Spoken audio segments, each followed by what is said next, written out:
putting yourself out there, go to your local bookstore, ask them if they have a section for indie authors. A lot of them will let you put your books in there for free if they don't have a section. Some have a little fee. Some will split, they'll do consignment, so that's another way to get your books out there. Go to your community center, see if they have any openings for you to come in and do book signings, because sometimes you can do it there for free, or coffee shops, or there's a lot of places, to do book signings where you don't have to book it and pay. I haven't paid to do a book signing yet, and I couldn't tell you how many I've done. I've done a lot. Haven't booked one venue. Okay. So a lot of times you can get access to spaces just because they think that you're going to bring a audience. And even if you don't, they'll love that you take pictures and post it on your social media. I'm going to be at so-and-so. Please join me for a great cup of coffee. You take a picture. That's free advertising for them. They don't know how many people follow you. So there are a lot of little coffee shops, community centers, or whatever, libraries I've had libraries pay me to come in. I've had libraries literally pay me to come in and do a talk, do a workshop. So there's a lot of opportunities if you just go talk to people. Just talk to them. Bring your book with you. I would say if you're an author, you should always have a copy of your book. Always. Always. I have a backpack. I have all 4 of my books in my backpack.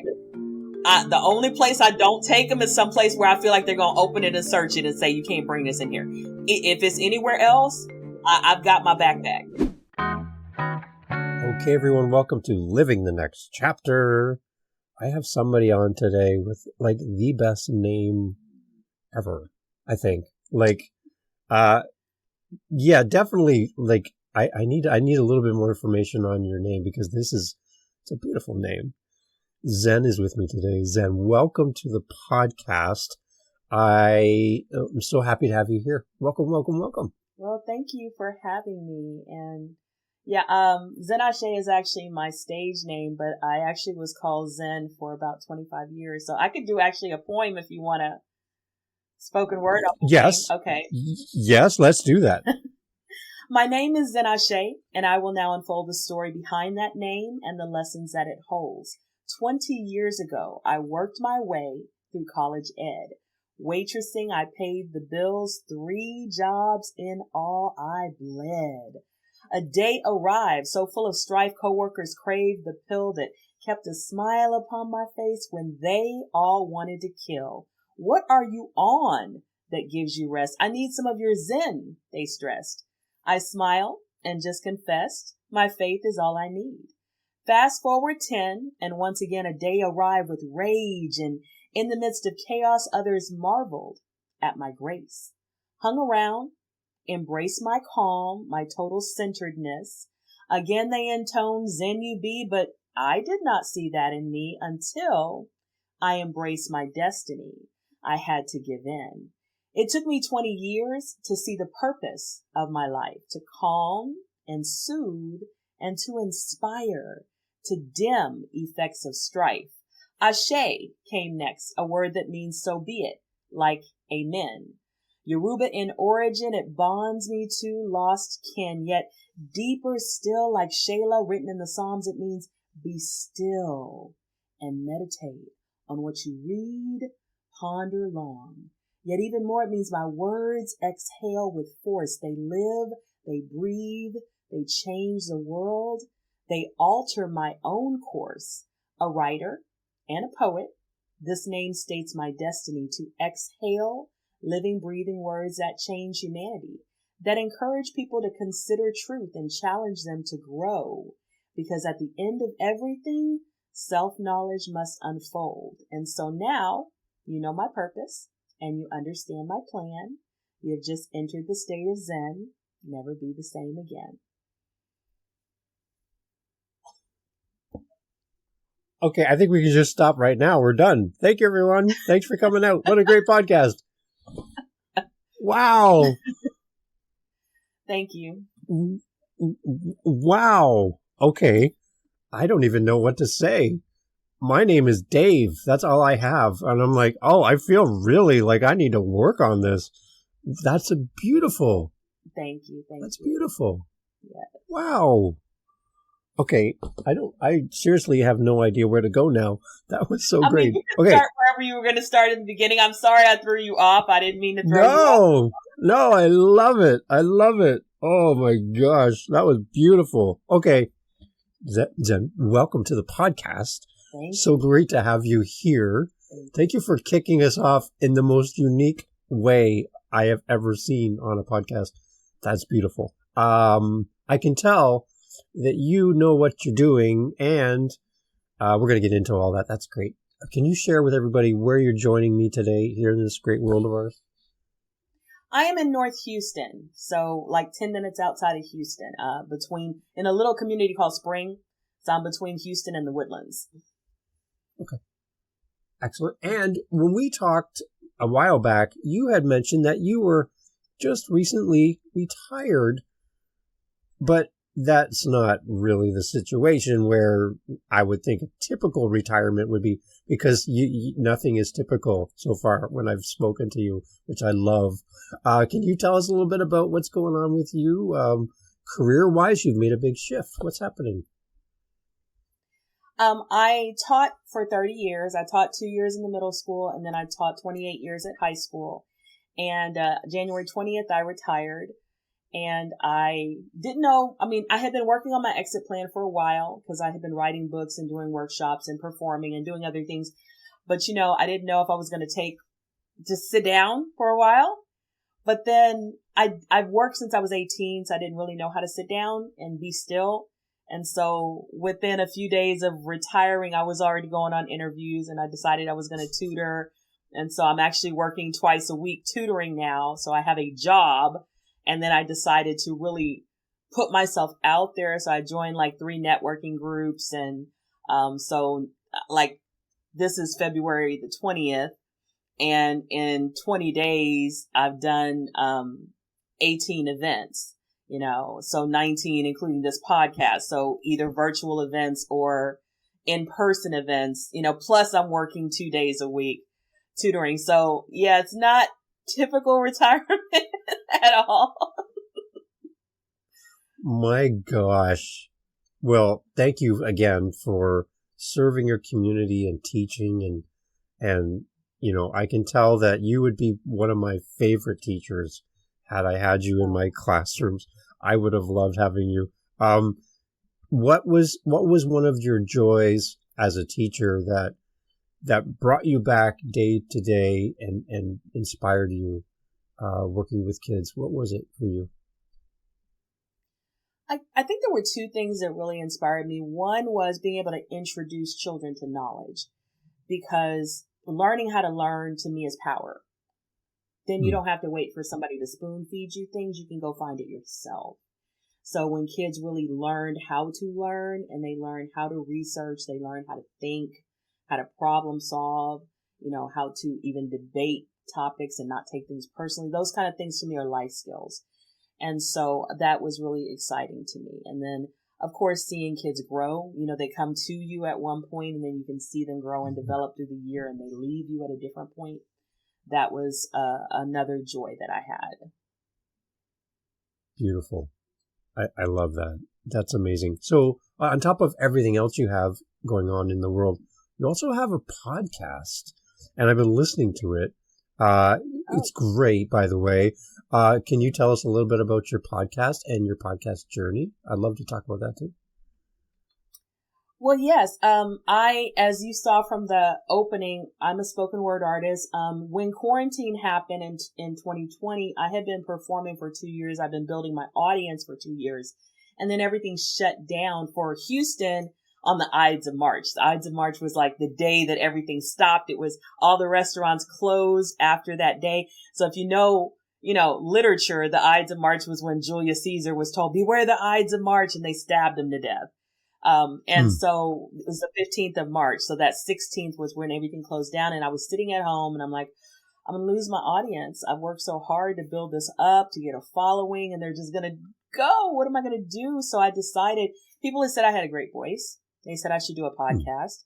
I had never listened to a podcast before. I didn't know what they were. So I actually took a podcasting class while we were sitting in our houses, locked down. And I did that for a couple of months. And then I was like, okay, this thing is going to take me forever to finish. I think I know enough. And but during that couple of months, I had been doing a lot of journaling. And I had been focusing on what I still had, that quarantine hadn't taken away, that, we were having all kind of issues with Trump at the time, that Trump hadn't taken away, that we were having a George Floyd situation, lots of riots and marches and protests. And so that racism and discrimination hadn't taken away. What did I still have? And I noticed that my journals were very topical. I would talk about, I still have an abundance mentality. I can still be aware of what's going on in the world, and that can help me make informed decisions. I can have balance. I can have boundaries. So I just kind of was going A to Z. And I was like, I could do a podcast. Like every week we could talk about a topic. I could bring people in. They could talk about how this is helping them cope with quarantine, how it's giving them a focus for self-development, and how they're grateful for their journey in this area, what obstacles have they faced, what role models, what books, what movies, what music, relates to this topic, and then their own personal journey. As an entrepreneur, as an artist, so that's kind of the format. It's like 30 minutes on the topic, self-development topic, and then 30 minutes on the person or organization. And so it ends up being very interesting discussions because you never kind of know where they're going to go. And so that's kind of the journey with the podcast. And it just kind of took on a life of its own because I had people, reaching out to me from Japan and Canada and Jamaica. And I just like, so it just kind of became international because anything on the internet can go anywhere. And so then it became top 10% globally. And it actually led to all the books that I wrote because the audience was saying, where's your journaling book? Where's your poetry book? Where's this? That? And I was like, oh, well, okay, give me a minute. And that's kind of my podcasting journey. So from your perspective as an author, how do you see the connection between podcasting and being an author? Do you think they kind of work together hand in hand? For me, it did. I always wanted to be an author, but my goal was to write fiction. And I did write a fiction book years ago, and I sent it to some agents, and they all had different critiques, and I ended up tearing the book apart, and it's sitting in my closet now. I never put it back together. I got lost in all the edits that they told me to do. And I didn't even know what to do with it. So it's just sitting there. But, for me, people had problems that I did feel that I had some expertise to solve. And because of the questions they were asking me, it gave me a very definite, plan, I guess, of what I was going to write. So the first book I wrote was a guided journal, and it was just 29 pages. And I looked at the fact that I had been journaling since 5th grade, and I had bought a bunch of guided journals, but I never finished them. They were 365 pages, and they kept asking the same questions. So I was like, I want to give people something that's going to be like our brain works. Our brain pulls in role models and music and movies. It asks questions. We have scrapbooking. A lot of people like to scrapbook. So there were places where they could do vision boards, and there were places for affirmations and goals and there was a lot of different activities in there. And so that's what people liked about it. It was not like anything that they had seen in the journaling realm. It wasn't specifically just about writing. It was really about tapping into all the things that we use to learn.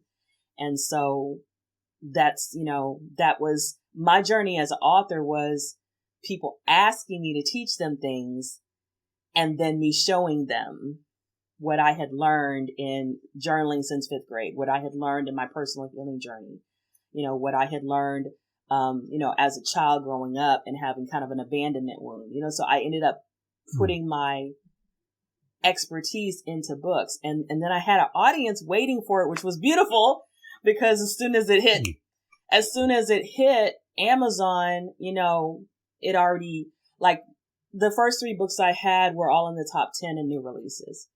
2 of them debuted at number 1. So for me, if I hadn't had that audience, and if I hadn't had a lot of help from my editor, because we spent like 60 days doing our book launch. So I got a lot of help. But for me, that journey was a really beautiful one because I had an audience that was supporting me, asking me for things, wanting certain things. And then I had an editor that was saying, okay, this is how we're going to do this, you know? Yeah. And so it was very helpful for me. And I don't think I would have been, I can't picture being as successful had things not happened the way they happened. What have you learned about yourself in the author journey? Like, have you kind of unpacked and discovered something about yourself that maybe you hadn't seen teaching in your past career? Oh yeah, definitely. This was my second book. It's called Plenty of Guppies and Other Dating Misadventures, Life, Loss, and Lessons of Love from 101 Dates, a memoir told in poetry and prose. So, when I wrote this is 7 years of my life. And in writing this book, I went back to my journals because I told you I've been journaling since 5th grade. And I hadn't gone back and looked at that stuff in years. And so going back and reading that, it was like, oh my God, I saw so many lessons. I saw so much change. I saw so much growth. I saw epiphanies. Things fell into, like my whole life made sense. So like in writing this book, it was like so many things that I didn't understand about myself. I understood about other people. I understood because it was like pulling back and taking a bird's eye view of the whole thing. And when you're on the ground, you don't see the picture, but when you pull back to that like drone, you know, you see the picture so clearly. So it was totally transformative. I think everybody should write a memoir. Just because it will blow your mind. You'll learn so much about yourself. So yeah. So that one was the most transformative, but even my children's book helped me to deal with, my difficult childhood, which is something that I really thought I was past, but issues kept coming up. And then I was able to kind of, I guess you could say, purge and heal through writing that book. And face some of those wounds, you know. So yeah, I think I grew a lot. I learned a lot. I changed a lot through writing. Writing is transformative for me. Yeah. I see a lot of variety in what you're writing as well. You're not writing one genre, one style, one format. You're diverse, which I love. Is that one of your superpowers? I think so. I actually think I might be ADD because when I was writing this book, we were editing this book, and let's see, this book came out December 16th. Okay. In October, when I was working on this book, I told my editor, I said, I've already started writing a second book. And she was like, we're not finished with the first one. I was like, I know, but I can't stop writing it. I started it and I can't stop now. I have to get it out. It's like, it won't let me sleep.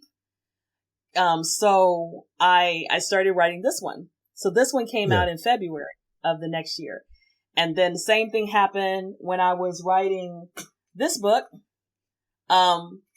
This one, I ended up starting. So this one came out in December. This one came out in January. But I also have twins. So I told my editor, I said, I think I produce things in twos. I don't think I can do one at a time because I gave birth to 2 babies and now I'm giving birth to 2 books at a time, even though one comes out slightly after the other. So it's just my brain.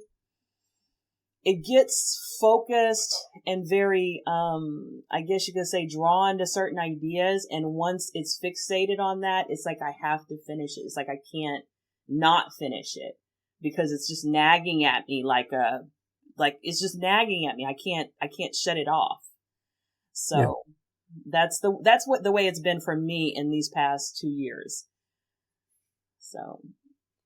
Wow. And that's a small window of time as well to write that many books.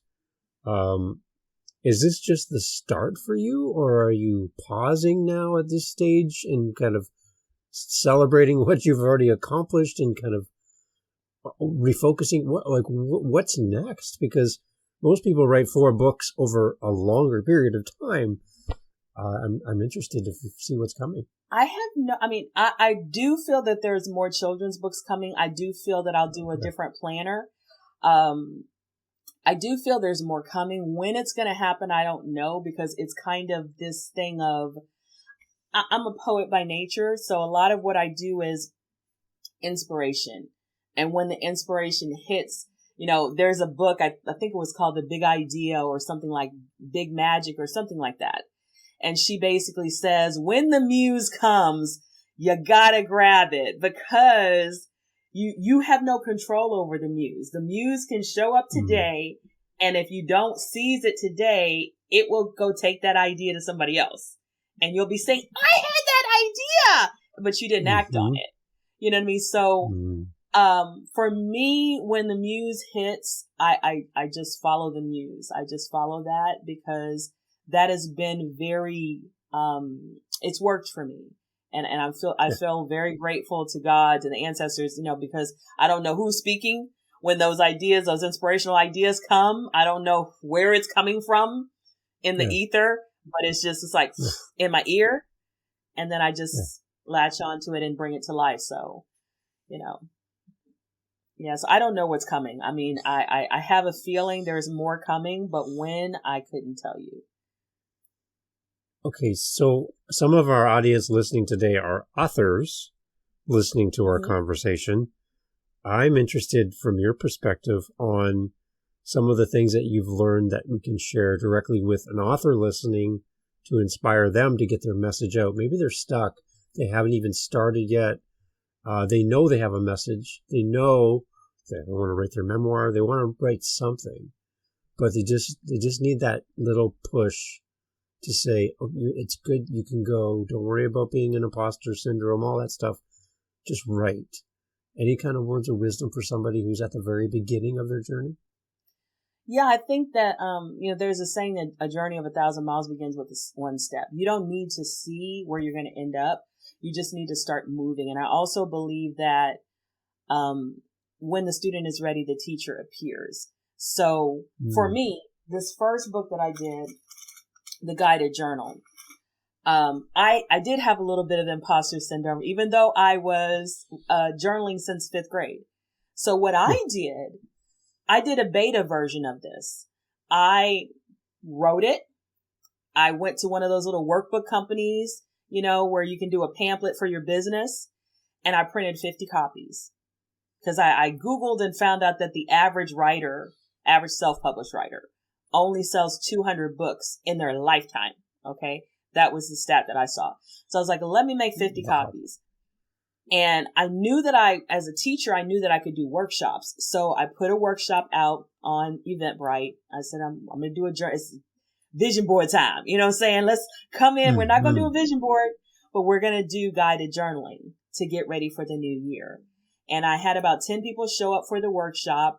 And as part of their workshop price, they got the book.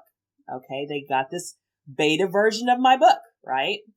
And the workshop went fabulous. They loved the workbook. They told people about it. I sold those 50 copies in probably a month and a half. I was like, oh. So I got another 50 copies and the same thing happened. So when I decided I was going to get an editor, I was like, okay, now I want to get it. Now this is just a workbook. It looks like a workbook. It looks like something, it doesn't look like this. Okay. I wanted to get a professional cover done. I wanted to get an editor to look at it. I wanted to get somebody to give me some feedback. And so, one of my poet friends had just released her poetry book, and she did hit the bestsellers list, like number 78 or something like that.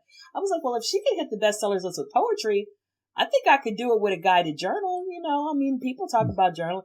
So that was me. I put out a beta version. Now, people can do, what do you call those things, where they get the readers, the beta readers and things like that. You can do that if you want to get some feedback on your book. So that's another way of doing that.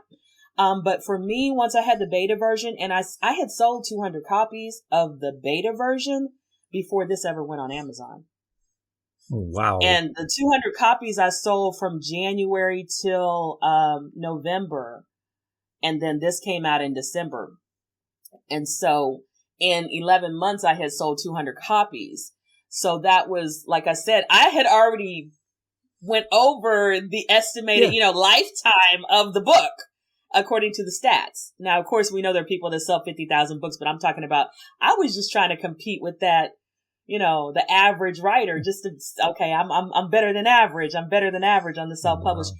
And so when I got my editor, she told me, she says, I'm going to give you a list of things. It's going to take you at least 30 days to do this. If you do this, you will, she said, everybody, the last 7 people I gave this list to, they all hit the bestseller list. She said, I can't guarantee it, but you got a really good shot. And I was like, I'm going to do it. And it took me at least 65, 70 days to do it. It was much bigger than the 30-day job for me. But that was, it took a lot of things. There was a lot going into getting this book to hit number 9 in Mind, Body, and Spirit, wow. in new releases. So it was a lot of work, but we did it. So yeah, it can be done. I think that you need to have a mentor or somebody who knows what they're doing, and then follow their guidance, and then you can be successful. Yeah. So was that your mentor then that was leading you through this process? Well, in writing, yeah, in a sense, she was a publisher who'd been in publishing for 25 years, and she used to work in New York, and now she's in Houston. So she knew the publishing industry. She wasn't, she wasn't a newbie. So. Wow. Okay. So from your long tenure as a teaching, do you think that you're able to pull from that background and resource as you write? Does that give you a little bit of an advantage maybe as you approach your writing career? I do think it may, because I'm widely read. I read probably a book a week, either audiobook or, paper book. Yeah. So I do read widely. I'm an English teacher, so I know about editing and formatting. I know a lot of things, but still, I still need an editor, so I think that there was some advantage. I know how to do research. There's certain things I know how to do, but then again, like I said, I know my limitations. I know that I have no background in publishing, so I went and hired an expert to guide me through the process. So I think that people can have an advantage, but I also think that you have to be realistic about what you don't know. Because what I didn't want was to put my book out on Amazon and it just be sitting there with all the other books. And then, you pay to self-publish, because you can publish for free. You can just put something together and figure out how to format it and put it out there and spend nothing. But to me, it was worth it to spend the money. Okay, because like for my first book, it was $1,000 for everything. The cover, the book launch, she handled my social media, all that stuff. But I made that back like in just a few months, so it was not, now it's any sale I make is profit for that book, so, and it's passive income. So it's an investment. You just got like a bunch of ears went, oh, passive income? Oh, what? Yeah. Yeah. Just by saying that, that's great. People are like, wait, what? Yeah. Yeah. We could be sitting on this podcast right now and people could be Googling me and going and buying the book. So I am not actively saying, hey, go look at my book. Here it is. You know what I'm saying? I'm not at a vending event. While I'm sleeping, books could be selling. While I'm in the grocery store, on the phone. So it's passive income once you get it out there. But also you have to keep it in the public eye. I post about my books at least once a week, at least, if not more. I have a lot of marketing things. I hand out stickers. I like I said, I just joined 3 networking groups. I went and handed out bookmarks to every person that I got in front of, and they have a QR code with all my links on it. And they have the titles of the books, the cover of the book. Yep. For 2,000 bookmarks, I got them from Uprint. For 2,000 bookmarks, it was $81. 2,000 bookmarks, $81. Okay. Wow.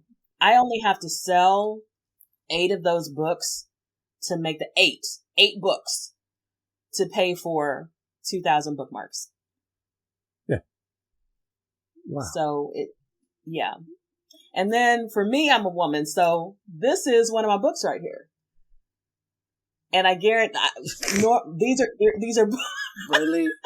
What? So when I was in McDonald's today wearing these, and a woman's like, "Is that a book?" I said, "Yes, this is my book." She says, "Really?" I said, "Yes, I have 4 books. Could I give you a bookmark?" She says, "Yes." I handed her a bookmark. She asked for it. She doesn't feel like I'm selling her. She doesn't feel like I'm selling her, because had she not even asked, I wasn't even thinking about. I'm looking at the menu. What am I going to get for breakfast? So, there's ways to, anything that you buy for advertising is tax deductible. If you have a shirt with your book cover on it, that's advertising. You can write that off, so. Right. Yeah. So these are tax deductible. Okay, so we're getting into some tips now for authors, and I love this. When we talked, we were talking about some strategies for your book launch. We kind of got into this a little bit. We didn't really get into all of it, but I'd love to kind of help authors that are looking at launching their book. They're done, it's written, and now it's time to get this book into the world. Like you said, you could put it on Amazon and just hope somebody finds it. Or you can, talk to a potential listener in McDonald's. So I love that example. Can you give us some really good practical launch tips that have worked for you in addition to what we've already talked about? Yes. So you need to start way in advance. We started about 60 days in advance, and we created a list of all of the different topics that were really resonating in the public. Like for this book, wellness, mental health, de-stressing, mindfulness, meditation. These are all big niches. All right. So, so every category that we had, we created a little pitch for that niche, and we created flyers for that niche. And then once we had everything kind of organized, we started about 30 days, during this first part, we're doing the planning. I'm building my email list. All right. I'm everywhere I go. I'm getting emails everywhere I go. I'm getting emails. And so I'm trying to build the email list as big as I can make it. Now, once you have the emails, then you want to start letting people know what's coming. You want to start building up energy. Just like if you turn on the TV and a movie's coming out, they start advertising that thing like 4 months in advance. They start showing you trailers. You can go on. I went to Fiverr and I got a beautiful trailer for my book for like $30. All right. And it looks like a movie trailer. It literally looks like a movie trailer. All right. It's got people, real people in it. Journaling. And then it's got the words, all the key words that we came up with. Those are going across the screen with some nice music. And so you want to start putting that stuff out about 30 days in advance. Like posting. First we were posting like maybe about once a week for like about 30 days. And then when it came to like the last 30 days, we were posting like every other day. And every time we posted, it was slightly different. We were trying to hit a different demographic, a different niche. So like I said, that's why you need like about 15 different topics or 15 different groups. So this could be something that you give to your teen who's going through a different, struggle. This could be something you give to somebody transitioning out of a career. They lost their job. It'll be a birthday present, anniversary present, so we're just trying to think of all these different things, graduation present, It's January. You're doing your vision board. Here's something to give somebody for their new, their new year, new me. So we're thinking about all of these different ways we can market it. And every pitch is slightly different. So email list, have all the different categories, post very frequently. And then you got to do the countdown. And then you're going to have to get everybody that you can get to commit to buy on the same day. Because your launch date is the most important thing. When you're a new release, you're only competing against new releases, and that it varies, but it's about 30 days or so you're a new release. So I'm only competing with new releases. So I can hit the bestsellers list a lot easier if I'm only competing with new releases. And in general, depending on your niche, you want to get into the smallest niche on Amazon that you can get into. Like mine, this one I put in New Thought, which is the same category The Secret's in. And I put it in Mind, Body, and Spirit under New Thought. So that's like a tiny niche. So it was much easier than if I put it in self-help. Self-help is huge. Yeah. It is a self-help book, but I don't want to put it in that niche because it's too broad. There's too many books in there to compete with. But in New Thought, that's only books on affirmations, on meditation, on mindset. That's all I'm competing with. I'm not competing with self-help for, all these other things. I'm just competing with this smaller niche. So you want to get the smallest niche if it's your book. You want to get everybody to buy on the same day. And then you want to watch Amazon as much as you can that day because they run the reports on sales continually. Like every hour it'll update. And then you want to see if your book hits the bestsellers list. And as soon as you see it hit, you want to take a screenshot and post it. My book is the bestseller because then people are going to see that. Everybody likes to be popular. They like to get on the bandwagon. So when you can post that it's number 5, number 10, even if it's number 98, anything in the top 100, post that. And then, oh man, if you haven't gotten it, go get it. It's a bestseller. This is the next biggest thing. You want to try to hype it up as much as you can. I was posting every day the number of my book. It was number 1. This one was number 9. It was number 9. It was number 20. It was number, whatever. Every day I went and checked it in the morning. I took a little screenshot. I posted where it was. I guarantee you this book stayed on the bestsellers list and new releases for about 37 days. But it was because I constantly was reminding people. I was constantly reminding people and put it as a Kindle Unlimited book because it's free. If they have a Kindle Unlimited subscription, it's free to them. They just have to use a credit. So you can get a whole lot of sales on Kindle Unlimited because they don't have to come off any money. They just have to use their credit. And sometimes people are always looking for credits. Like, I don't know what to get next. Oh, well, this is a bestseller. Let me get it. You know what I mean? Yeah. So, and it's also going to be trending across Amazon. So tell your people at work, And then I got my bookmarks before the book came out.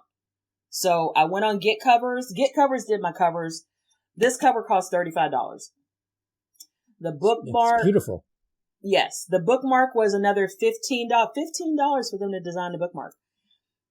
So all together they did a flyer for a mock-up of the book. And I had another thing done. What was it? It was a release date. I had the release date put on a flyer. So for those 4 things from Get Covers, it was $100. $100. Wow. Okay. And then I got the bookmarks. I told you that's $81 for 2,000 bookmarks. Yeah. I'm handing bookmarks to everybody. And Linktree. Okay. Soon as we have the link for Amazon, it's on my Linktree. I hand you this bookmark. You got the cover on the bookmark. You got the key points that are going to hit all these different niches. Okay. Nice. And then you got, then you got the QR code. All they got to do is scan it. It takes them directly to Amazon. They don't have to think. They don't have to search. Scan, and they're there. You want to make buying this book the easiest thing somebody can do. They scan it, and they're there. So you make it easy. You make it inexpensive. You make it feel like it's a hype thing, and that'll be, and then all those flyers that I got, I don't have to get rid of any of those. We did a flyer that's coming out, I can go on Flyer Maker and I can change a couple of the details. Like instead of a launch date, it could be Christmas gift. You know what I'm saying? Whatever. I could take those images and reuse them. So all those flyers that I got from my editor, from Get Covers, all this stuff, I reuse it. The book came out in 2021, Christmas 2022. I was using those same flyers. Mm-hmm. I just saved in my gallery. I just went in and tweaked a few things. In Canva, I posted my wall, Flyer Maker, whichever one would work for that particular design. Reuse, recycle. Yeah. I love that. And again, not everyone's going to see every post, right away. Right. So you can talk to your audience again and again. And it's not going to be annoying to your audience, right? Because if somebody's, for some reason, is not happy with a post, they just won't follow. The people that are here following you are here for a reason. They're your community. They love what you're doing. They're here to follow you and support you.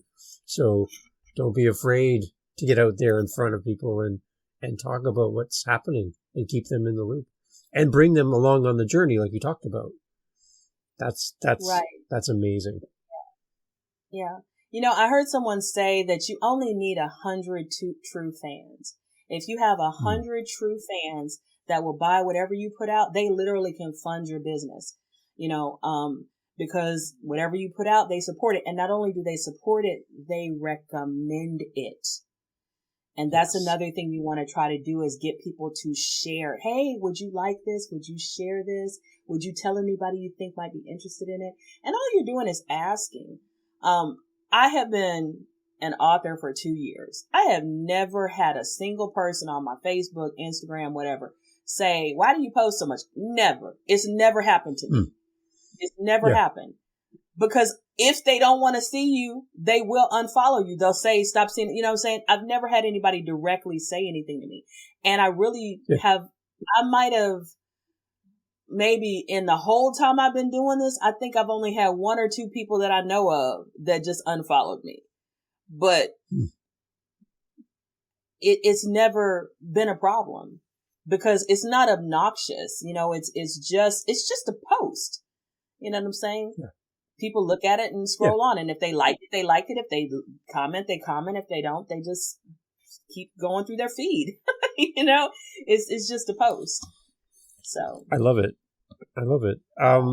What about just community building? Any tips for authors on surrounding yourself with a good community and how to encourage your community to interact with each other and with you? I do have a Facebook group that I created. For me, community building is about providing value rather than selling. It's about if you see something that your community could benefit from or that you think is uplift. It depends on your brand. My brand is wellness. So I post a lot of wellness stuff. My brand is inspiration. So I post a lot of inspirational stuff. So, for every 2 posts that I might post, that's a selling post. A lot of times I've posted a week's worth of content has nothing to do with sales. It's something that I thought was funny. It's my day-to-day life. It's a poem I wrote. It's other stuff. So you have to be a real person, in a sense, like, when I think of a real person, I think of Tabitha Brown, she'll come out and say, hey, this is my new brand in Target. Come get my purse or whatever. But 9 times out of 10, you see her and she's saying, honey, let me tell you about this food. This is so good. Or giving you some kind of uplifting, those people talking about you, don't worry about them. What they think about you is not your business. And she does her little 20 seconds and she's off. She can talk to you for 20 seconds and she's off. And that's a whole nother thing people need to understand is you don't need to talk long. You don't need to post long. I do reels, 20 seconds, 90 seconds. That's good. You don't need to be on there forever. I do long. Of course we do long podcasts, but I also do 1-minute clips, 90-second clips. So another thing about putting your content out there, just pop in and say, hi, God, I was just thinking about you guys, thinking it's a beautiful day. I hope you got outside today and had the sun on your face. Love you, bye. You know what I'm saying? So you can do that. Everybody has a different personality, and it depends on your personality, how you want to do it. But that's another way that you're going to get people to engage with you and people to follow you and people to support you. I've had people buy my books that don't even read, and they would tell me, I don't read, but I like what you're doing. So I want to support you. Yeah, exactly. Yeah, I want to support you. Here's money for 5 books. In fact, why don't you keep 3 of them and just send me 2? Give the other 3 away. Because I think I could figure out 2 people to give you. So I've had that happen. So when you're talking about authors, people don't have to even be readers to support you. If they like what you're doing, if they feel inspired by you as a person, they might buy your stuff and not even give it away. They might buy your stuff and tell you to keep it and give it away to somebody else. I've had that happen. So these are great, Zen. I love these. I love these. What else are we not touching on, Zen, that you're like, oh no, we really need to kind of talk about this as well for the sake of our authors? What else is coming to mind for you? Because I don't want to miss something. Well, putting yourself out there, go to your local bookstore, ask them if they have a section for indie authors. A lot of them will let you put your books in there for free if they don't have a section. Some have a little fee. Some will split, they'll do consignment, So that's another way to get your books out there. Go to your community center, see if they have any openings for you to come in and do book signings, because sometimes you can do it there for free, or coffee shops, or there's a lot of places, to do book signings where you don't have to book it and pay.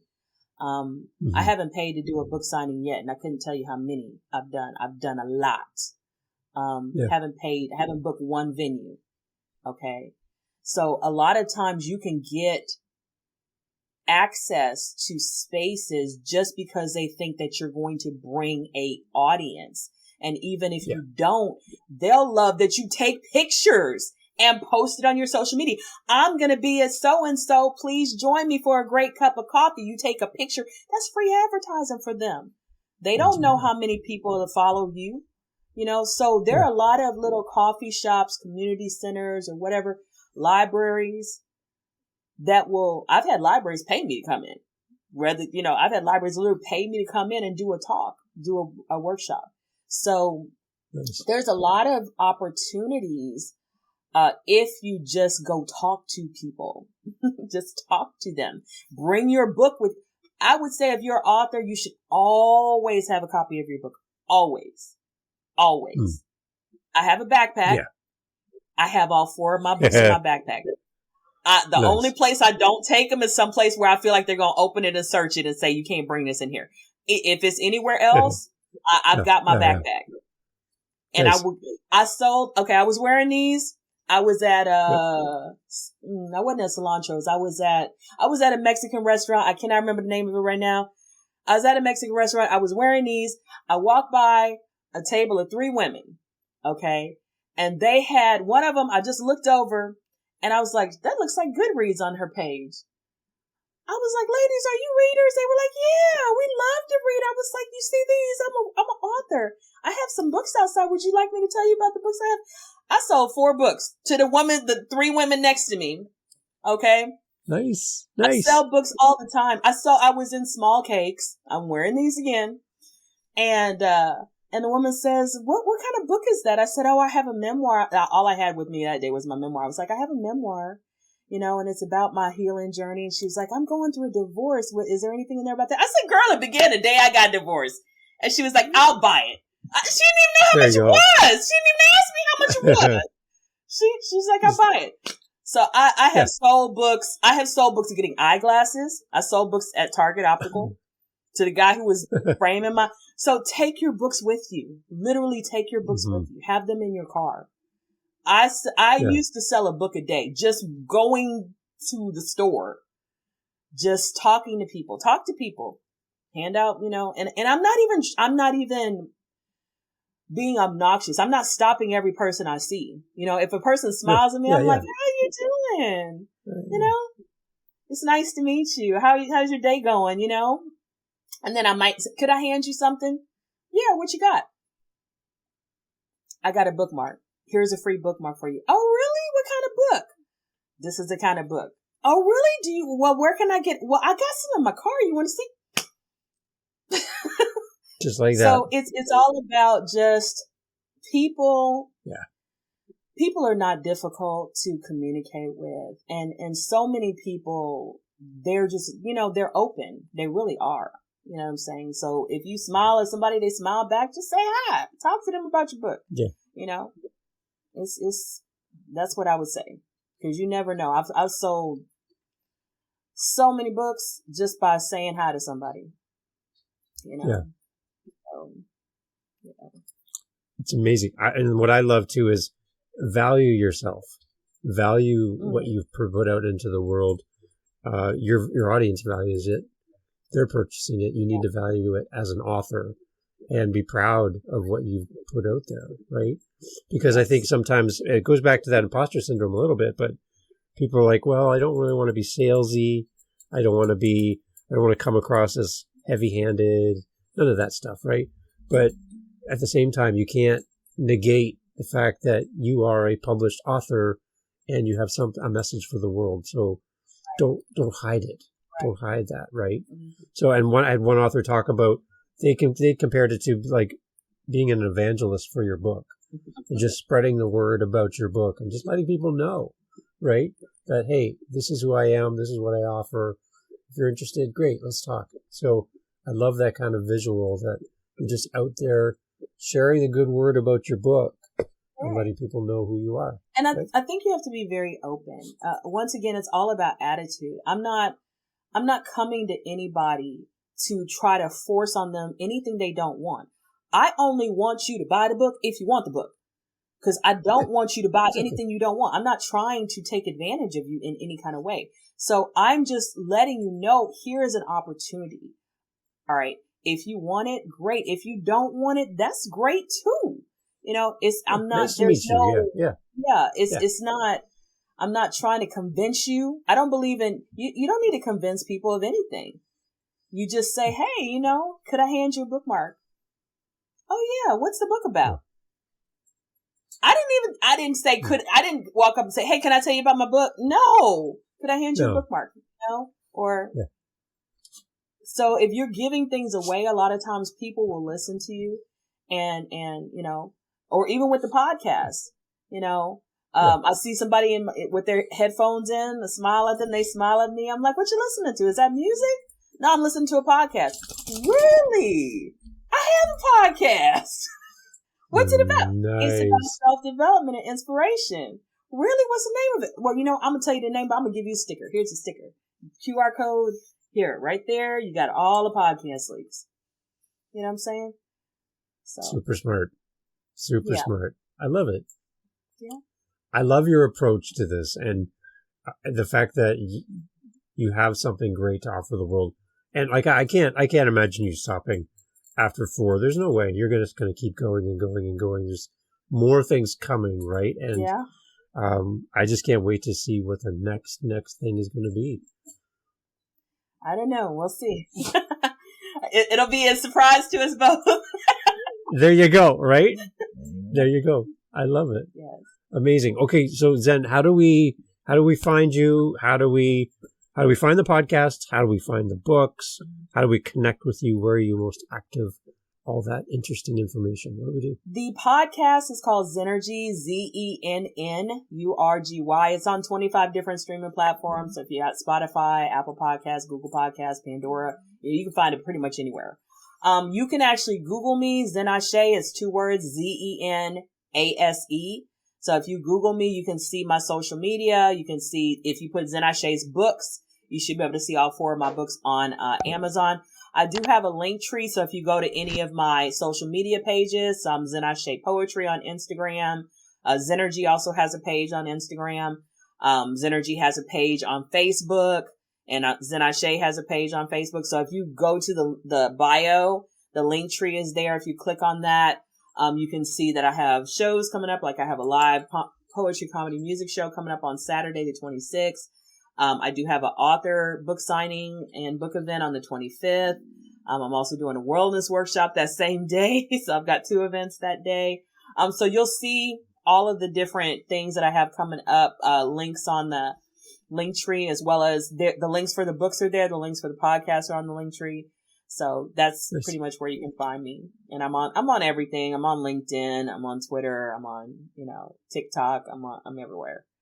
So. It's a good thing you retired so you have time to do all these things. That's true. Right? That's true. People would say, when do you sleep? 5 hours a day is when I sleep, whenever I get to sleep. Yeah. I love it. Zen, thank you so much for being part of the podcast. Oh, thank you for having me. What I love is that we can inspire some authors. We give such great practical tips. I can just imagine people going out to get earrings now with their books. Yeah. So they can do what you did, right? You got to tell us where you got those. I got this on Etsy. And don't spend an arm and a leg, because I've seen them sold for like $15, $20. Mine were $8 each. So I don't remember the name of the person who did it. But you can look up book earrings, and I got these on Etsy, and I've had them for quite a while. I've had them for at least 3 months or so. So they're very durable, but I have one for I have 4 different ones for my 4 different books. So yeah. Of course. It's such a great idea, right? And I love the fact that you're like, what? Oh, these? Oh yeah, my ear. Oh yes, yeah, my book. Yeah. That's so cool that you're a walking billboard for your books. I am a walking billboard. It's great. Zen, thank you so much for being part of the podcast. And everyone will have links to all the things we talked about in the podcast. Please go over and listen to Zen's podcast. You can go there right from here. You could stay on the app you're listening. Just head over there right now. You could start. Is there an episode they should start at on your podcast? The episodes are A to Z, where we're actually like in the I's right now, but they're not in alphabetical order. So it's up to them. They could start with episode 1 and go all the way to 109. For my memoir, there are 7 chapters from the memoir on the podcast. You actually could listen to the first 7 chapters of the memoir. They're spread out a little bit because I was recording them at different times. So I think the chapter 1 is like episode 62 or something like that. So it's pretty far in. Okay. But you could actually listen to the first 7 chapters of the memoir, because eventually it'll be a whole audio book. But right now it's being edited. So, yes. So when you go to the podcast, and for Zen's podcast, make sure you like, follow, share, do everything, and let people know about the podcast as well. Please share it with your family and your friends. Please share links to Zen's website and the books. And if you need yourself some amazing earrings, now we got that as well. So thanks Zen, for being part of the podcast. So glad to have you here. Thank you. Thank you. Awesome.